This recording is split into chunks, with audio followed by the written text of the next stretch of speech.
Welcome to this explainer. Today, we are diving headfirst into an incredible historical and scientific investigation. We're going to explore a region that boasts some of the most profound, complex, and honestly fascinating civilizations in global history, pre-colonial Nigeria. I'm absolutely thrilled to guide you through this, because we're going to look at the whole shebang, from sweeping, powerful empires all the way down to the microscopic plant remains they left behind in the dirt. We're going to unearth the ingenuity, the artistry, and the sheer scale of ancient African societies. But to start us off, I want to pose a question that, unfortunately, still kind of lingers in some historical narratives today. Did Nigerian history begin with colonization? The answer to that is an absolute, emphatic no way. For far too long, there's been this persistent myth of an undiscovered or primitive pre-colonial Africa. Well, today, we are actively dismantling that myth. We're going to look at hard, undeniable academic evidence, everything from carbon-dated charcoal to breathtaking terracotta artifacts, to reveal a level of artistic brilliance, scientific sophistication, and complex governance that thrived on the continent thousands of years before any European contact. Okay, let's dive into this. Here is our roadmap. First, we'll look at ancient Nigeria before colonialism. Then we'll start deep in the ancient dirt with the mysterious Nok culture and reconstruct their daily life. After that, we'll ask, did the Nok vanish? And finally, we'll zoom out to look at massive empires of power and peace, before wrapping up with a legacy that endures. Starting with Part 1, Before Colonialism, Ancient Nigeria. Long before modern borders were ever drawn, this region was a vibrant tapestry of highly organized societies. We're looking at an unbroken chain of civilizations stretching all the way back to at least 1000 BC. We are talking about places with flourishing trans-Saharan trade networks, massive defensive architecture, and intricate systems of checks and balances. So today, we're going to play historical detectives. We aren't just going to tell you these societies were great. We're going to look at the actual archaeological and botanical evidence that proves the sheer scale and ingenuity of these ancient peoples. That brings us to Section 2, the mysterious Nok culture. Now, what's really interesting about this is the geographic anchor of it all. The Nok flourished near the Jos Plateau in central Nigeria between roughly 1500 BC and 300 AD. And this wasn't just some small, isolated village. This civilization spanned over 78,000 square kilometers. That's a massive area of influence, pointing to a highly interconnected and expansive society thriving right in the heart of West Africa. They're probably most famous today for their breathtaking artwork. They created these life-size terracotta statues featuring really distinct human heads, elongated shapes, almond-shaped eyes, parted lips, and super elaborate hairstyles. The aesthetic beauty of these pieces literally stunned the modern world when they were first uncovered. So just how advanced were the Nok? Well, their first modern traces were accidentally discovered by tin miners back in 1928 and later studied by archaeologist Bernard Fagg. What he and others found was just staggering. Get this. Centuries before contemporary European court systems were founded, the Nok already had comprehensive, specialized judicial systems to deal with theft, homicide, and family disputes. They were master artisans, building those stunning terracotta statues using a really complex coil method from local clays. And, absolutely crucial here, they were among the very first sub-Saharan cultures to smelt iron. And that brings up a mind-blowing historical anomaly. In most parts of the world, human technological progress follows a pretty strict sequence, right? Stone Age, then Bronze Age, then Iron Age. But the Nok? They completely skip the Bronze Age. They transition straight from stone tools to forging iron. At a site called Taruga, archaeologists found 13 iron-smelting furnaces dating all the way back to 500 BC. They were making miniature blades, axes, and iron hoes, which fundamentally transformed their agriculture and their ability to shape the world around them. Moving on to Part 3, Reconstructing Nok Daily Life. Now, how did the everyday Nok citizen actually live? To find out, we need to pivot from the macro view of their whole civilization down to the microscopic level. This is where we introduce a fascinating science called archaeobotany.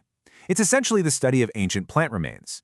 Recently, researchers from Goethe University in Frankfurt literally sifted through ancient sediment samples from Nok sites. By carefully floating the dirt and examining the tiny bits of charred seeds and ancient charcoal that floated to the top, these researchers were able to unlock the dietary and environmental secrets of the Nok. And this brilliantly illustrates exactly how they do it.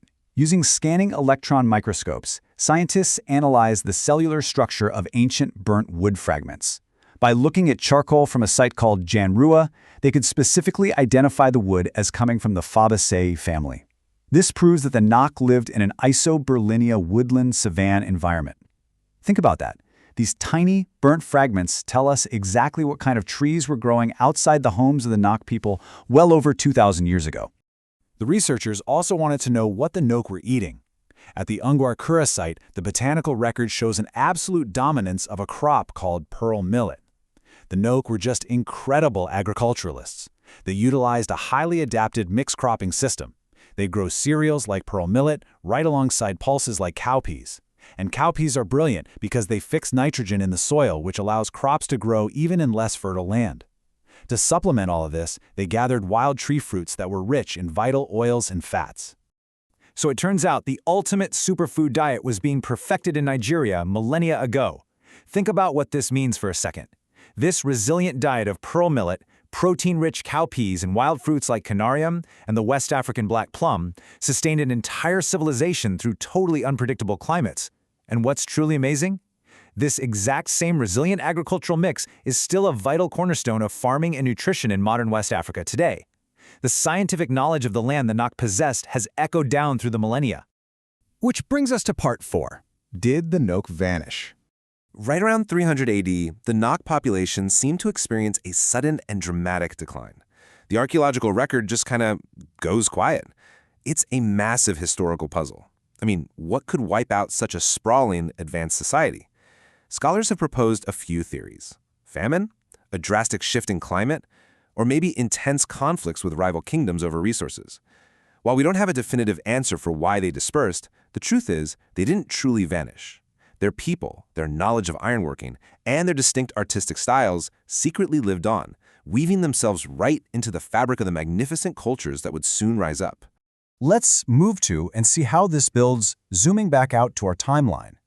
You can clearly see an unbroken chain of massive, successive empires that dominated the Nigerian landscape. The decline of the Nok was not an end at all. It was a bridge.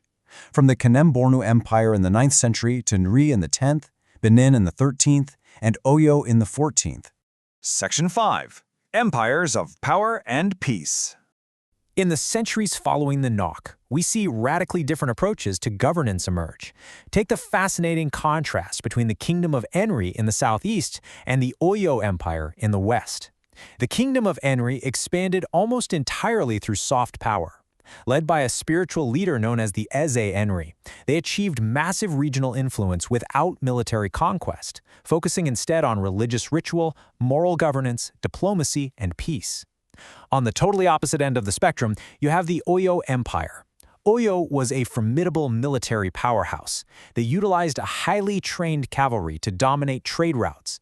But they weren't just brute force, not at all. They had a deeply sophisticated political system of checks and balances where the king, the Alafin, was heavily regulated by a powerful council of nobles known as the Oyo Mesi. Two entirely different, yet highly successful methods of statecraft. Then, by the 13th century, in present-day Edo State, we witnessed the rise of the spectacular Benin Kingdom. Benin City was an absolute marvel of highly sophisticated urban planning. It was protected by defensive moats and massive, organized walls that literally rivaled the scale of any ancient earthworks on the globe. Ruled through a centralized bureaucracy by the Oba, Benin became globally legendary for its art, specifically the world-renowned Benin bronzes. These intricate brass and ivory sculptures were powerful symbols of royal authority. Tragically, thousands of these masterpieces were looted during a brutal British military invasion in 1897, scattering this magnificent heritage into museums all around the world.